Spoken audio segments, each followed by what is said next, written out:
Welcome po sa panibago nating tutorial para sa electric motor control. Ang topic natin ngayon ay tungkol sa proximity sensor. So, proximity sensors are non-contact sensors that detect objects without touching them. So ang proximity sensor ay ginagamit para mag-detect ng mga nearby objects na walang physical contact. So hindi ito kagaya ng limit switch kung saan kailangan magkaroon ng contact doon sa ating target na device ang actuator para mag-on off ang kanyang switch. So most common proximity sensors are capacitive sensor, inductive sensor, at photoelectric sensor. Sa tutorial na ito ay pag-usapan muna natin yung capacitive proximity sensor. Ang inductive proximity sensor at ang photoelectric sensor ay pag-uusapan natin sa susunod natin na mga video tutorial. Capacitive proximity sensors detect changes in the capacitance between the target object and the sensor. So ang capacitive proximity sensors ay kagaya ng capacitor kung saan meron itong dalawang plates. At ang capacitance ng dalawang plates na ito ang nadidetect. So ang isang plate ay nandun sa ating sensor at ang pangalawang plate naman ay yun ang ating target object. So capacitive proximity sensors are designed to detect both metals and non-metallic objects. So hindi ito kagaya nung inductive proximity sensors kung saan ang kaya niya lang i-detect ay puro metallic objects.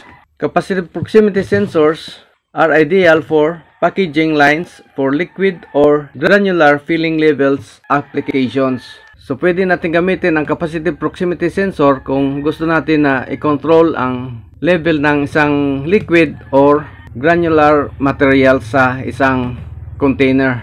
So ito po ang basic structure ng capacitive proximity sensor. So unang-una meron tayong sensor plate. Ito ay isang dielectric material. So kung maalala natin yung basic na capacitor, meron tayong dalawang conductive na plate. So ito yung isang conductive plate natin.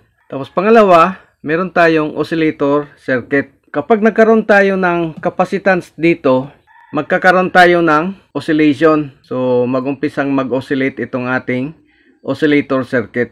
So ito namang ating detector or trigger circuit. Kapag nagkaroon ng output dito sa ating oscillator circuit, iti-trigger niya yung ating output circuit. So ang ating output circuit ay isang transistor. So mag-switch on ang ating transistor. At ito namang target natin, ito yung ating object na dinidetect, either metallic or non-metallic object. So dapat ang dielectric constant nito ay mas mataas kumpara sa dielectric constant ng air, kung saan yun ang ating pinaka insulating material between sa ating dalawang plates natin. Ito ang basic na internal circuit ng 2-wire capacitive proximity sensor. So sa 2-wire na sensor, meron tayong AC or DC. So ito yung pinaka circuit natin, yung internal circuit. So, meron tayong full wave na rectifier, tapos meron tayong switching device. Ito ay pwedeng ECR, MOSFET or transistor. Tapos ito naman yung ating detection circuit, detection and triggering circuit natin. Okay, tapos ang ating load nakaseries sa ating power supply dahil ang ating output ay dalawa lang. Yan ang internal circuit ng 2-wire sensor. Ang ating wiring diagram naman based sa NEMA na standard ay ganito. So ito yung kanyang pinaka-symbol, tapos i-series lang natin sa ating load.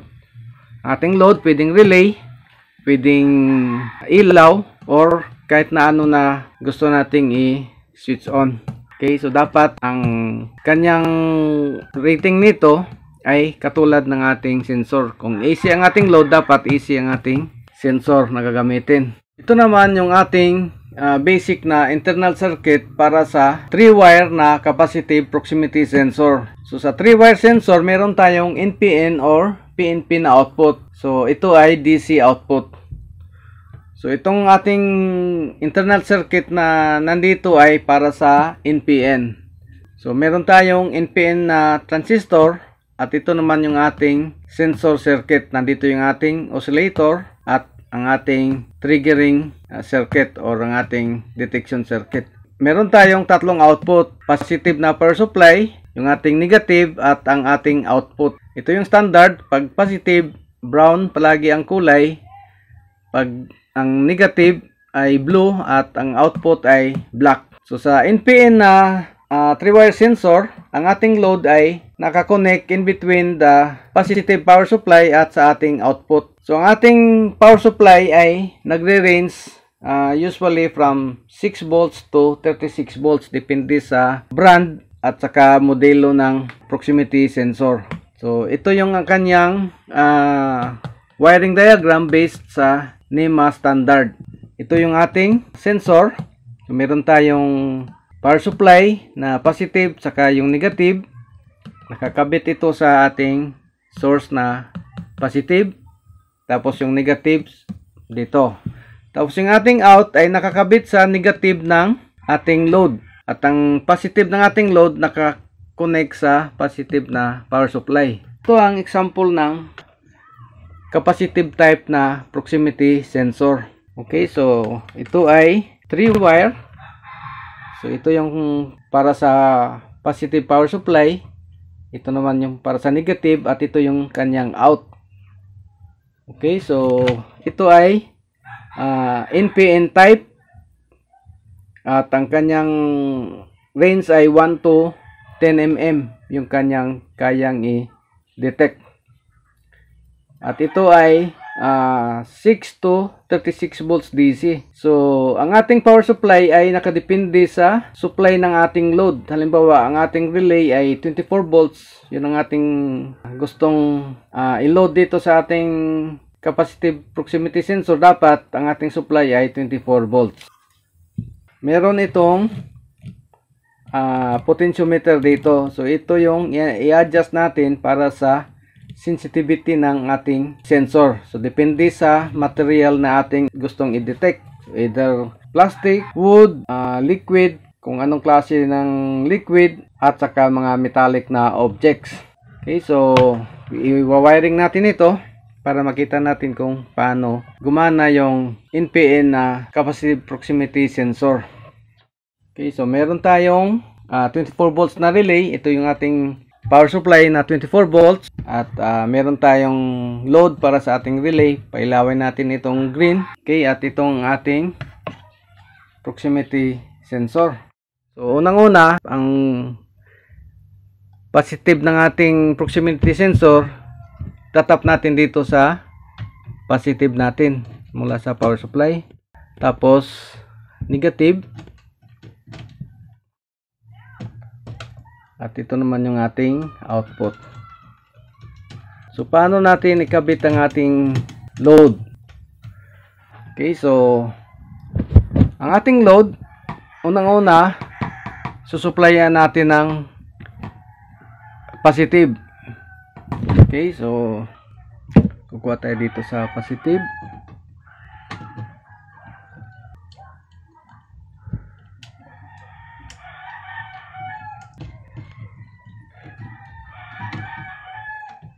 Tapos pupunta tayo sa ating coil. So ito yung coil natin, number 13.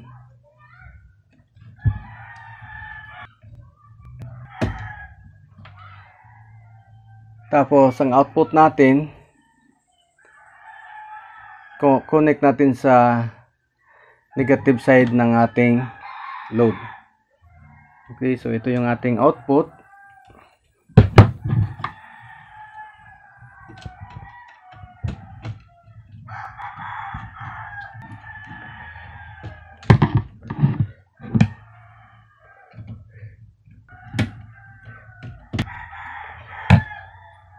Okay, ngayon maglalagay tayo ng ating ilaw. So ito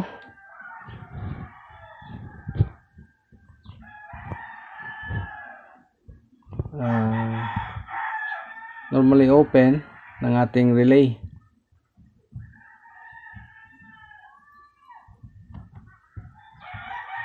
So green na pilot light. At ito ay ang ating relay symbol. So ang ating load ay isang relay.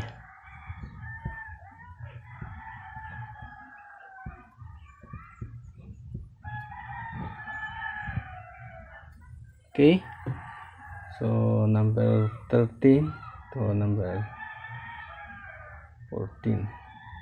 Ito ay normally open ng ating relay R1. Kuha tayo sa positive.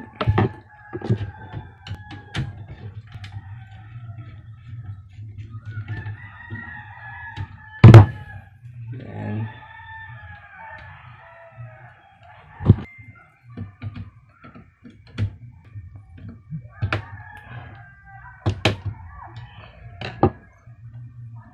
okay, pupunta tayo sa ating, so itong wire na ito yung galing sa ating positive papunta sa ating normally open. Tapos labas tayo, connect natin dito sa ating pilot lamp. Tapos galing sa pilot lamp, punta tayo sa negative.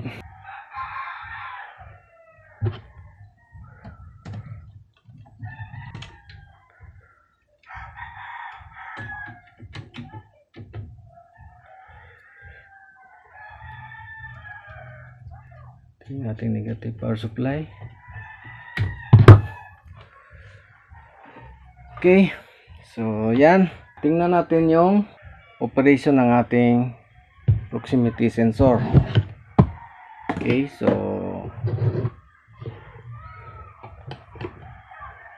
okay, kapag ang ating target ay metal, okay, so makita natin, okay, so nadidetect niya. Okay, so kailangan kapag nag-set up tayo ng capacitive proximity sensor, dapat huwag nating hawakan dito sa body kasi madidetect nito yung ating kamay, dahil ang ating kamay ay mag-a-act as another plate dahil tayo ay mayroong dielectric constant. Ngayon naman ay gagamit tayo ng ibang material. So itong container na ito ay ating lalagyan ng granular na material. So titingnan natin kung madidetect ng ating sensor. Ito ay isang application para sa feeling level. Okay, so nakita natin na nadetect ang ating materials nung halos tumapat sa ating sensor. Okay, so ulitin natin.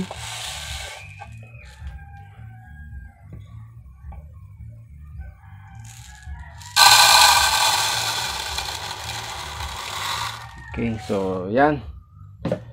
Ngayon naman ay susubukan naman natin yung liquid.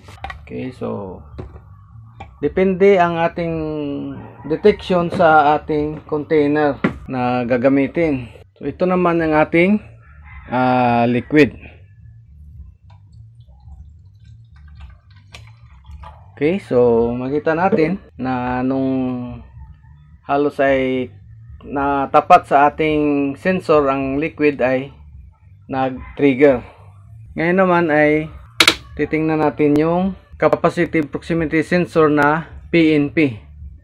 So ito naman yung internal circuit ng 3-wire capacitive proximity sensor na PNP. Okay, so meron tayong PNP na transistor at ito yung ating oscillator circuit at ang ating trigger or detection circuit. Okay, so ito yung pinaka-sensor circuit natin at meron tayong tatlong terminals. So positive terminal natin, ang ating negative at ang ating output. Okay, so take note, ang ating output ay nakakonect in between ngayon sa negative power supply natin at sa ating output na terminal. Okay, ang ating switching ay mula sa ating positive terminal papunta sa ating output terminal. So ito yung mag-switch, ito yung ating switching. Okay, ang ating wiring diagram based sa NEMA na standard, ito yung ating sensor. Okay, so positive supply, tapos yung ating out, connect natin sa ating load. So sa ating example, ito ay isang coil ng ating relay. Okay, tapos ito ang negative, kukonect natin sa ating negative power supply. Tapos meron tayong normally open na contact mula sa ating relay, at pailawin natin itong ating pilot lamp na green. So i-wiring natin ito ngayon. So unang-una, kukonect natin yung ating sensor. Okay, so ito yung ating capacitive sensor na 3-wire PNP. Okay, so yan, tapos 3-wire. Ito yung brown para sa power supply, blue sa negative, at black sa output natin. Connect natin sa ating terminal block.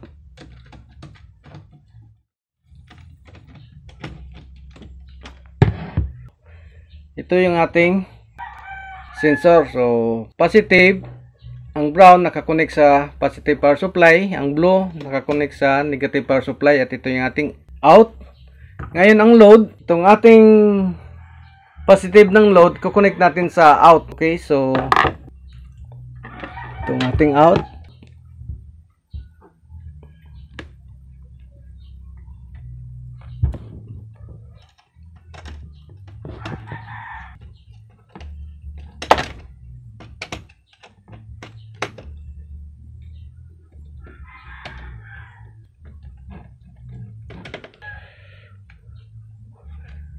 Tapos kabilang dulo, kakabit na natin sa ating power supply na negative.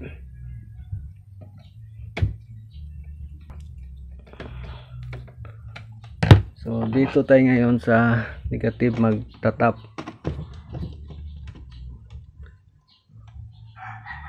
Sa NPN na proximity sensor, ito ay dapat sa positive natin itatap. Pero kapag PNP, dito tayo babalik sa negative. Tapos connect natin ulit ang ating load.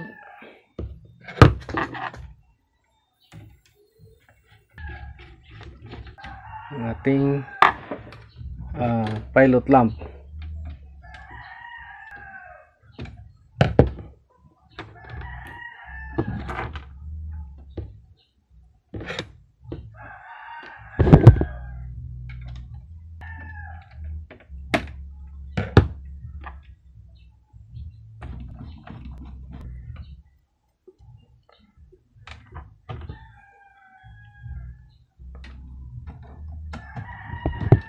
Mula sa pilot lamp, balik tayo sa negative na power supply.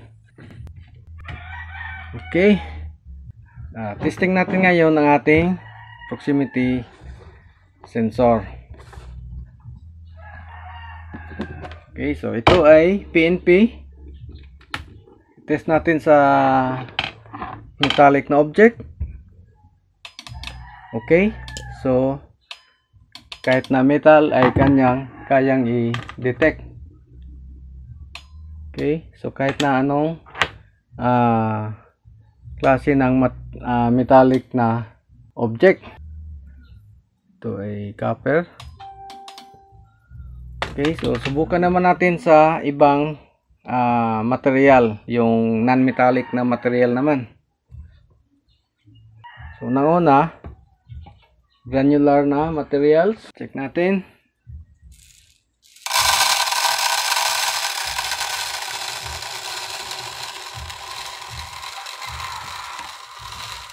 Okay, so yan.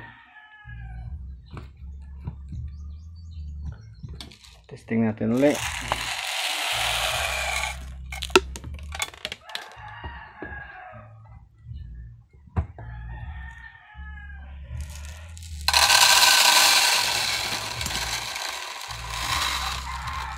Yan.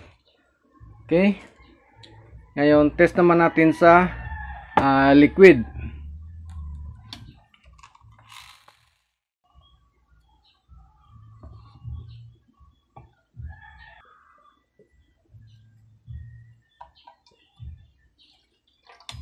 Okay, so yan. Okay.